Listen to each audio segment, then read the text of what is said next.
A year or two ago, I started to notice a very strange pattern. Because of it, I had a superstition. A silly little trick, I guess most people would call it. At least I did at night. Whenever I'd get into my car, I'd turn on the center light and I'd check the back seat to see if there was anyone there. I worked at a job where my shifts would end well after nightfall, 1 a.m., 2, 3 a.m., or sometimes later.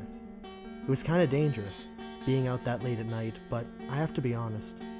My motivation for doing this, the reason I checked my back seat, it came from little more than just superstition. I'd heard a lot of urban legends back when I was in Boy Scouts. We always liked to try to scare each other around the fire. Anybody who could think up something really good, really scary. But the best stories always came from our dads.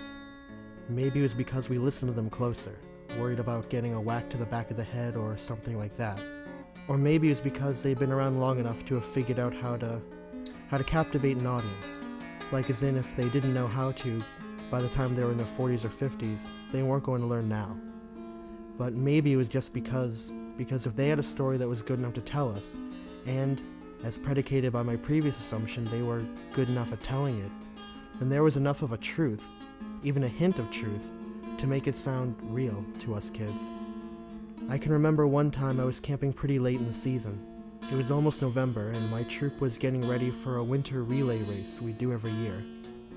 I opened up just an inch of my tent flap, just enough to stick my eye through, and I remember my father telling a story about back when he worked at Beth Israel Hospital in the 70s. He was talking with the other dads, more than an hour after his kids were supposed to have gone to sleep. He was talking to all of them about the burn ward and patients he'd seen there. Some of them were celebrities. A lot of them were famous even outside of the Boston area. He described them. He said that, in a fire, their skin melted like it was made of wax, and that it didn't act like skin anymore. He told the other dads about how the most frightening part was looking at the patients' profiles, and seeing how they looked before and after the burns, especially if they were famous enough where you already knew what they were supposed to look like. He would only talk about the burn wards after the kids had gone to sleep, but I never knew, and I never asked him, how much he was aware that each and every one of the kids stayed up in their tents to hear the scariest stories of the night.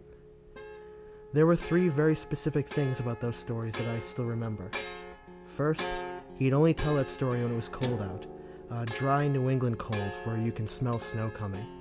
Cold enough to see your breath, but not cold enough to keep us from going out camping.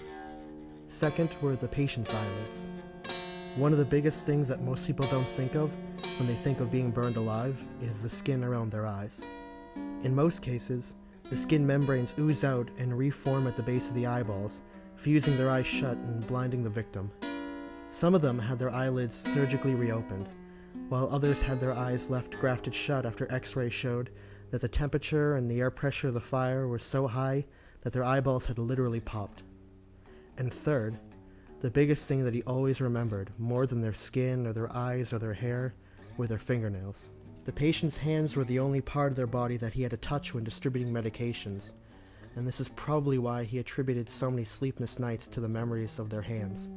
The thing was that the cells that make up fingernails, once they were elevated to the temperatures that were strong enough to cause third-degree burns that covered the whole human body, once they were that high, even having cooled down and healed, they never quite came back.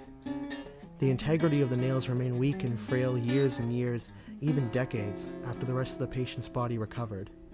He said that when he cleaned up, as in when he swept up the ward, there were dozens, sometimes hundreds, of brittle, chipped fingernails making up the majority of the piles he cautiously swept away.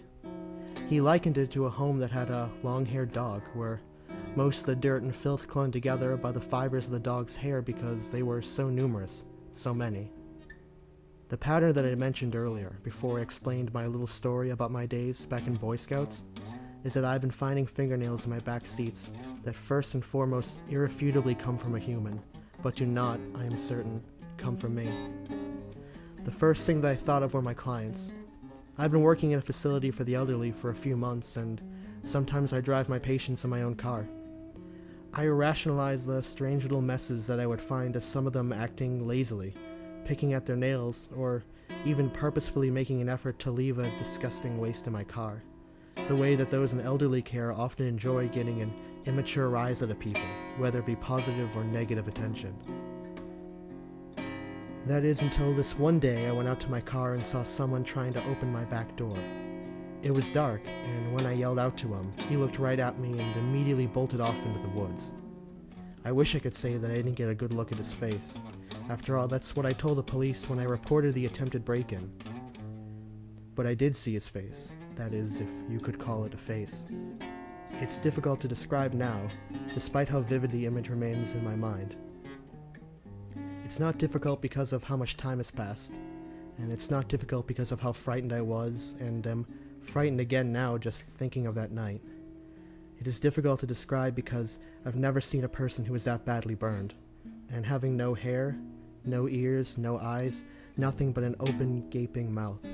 A mouth that appeared disproportionately big for a human being, probably due to the lack of anything else in the face to give it any natural context. But the mouth was enough to emote fear when it became aware that I had interrupted its plans.